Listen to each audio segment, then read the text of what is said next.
Avahiyên dîrokî li bajarê Diyarbekirê gelekî zêde ne. Çi mizgev, çi koşk û çi jî mûze bin.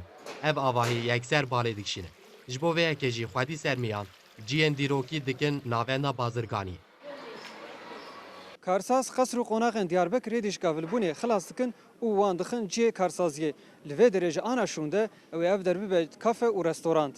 Koşka İskender Paşa ku heta niha bêxwedî û xirabe bû, bi saya Karsaz Bayram Işıklı ji nû ve li gorî mîmariya xwe hate restore kirin. Bayram Işıklı wiha behsa rewşa qesrê ya xirabe dike.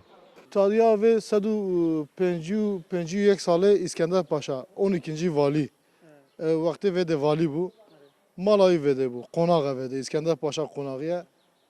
Ve de zaten malayı bu ve de haremliği bu.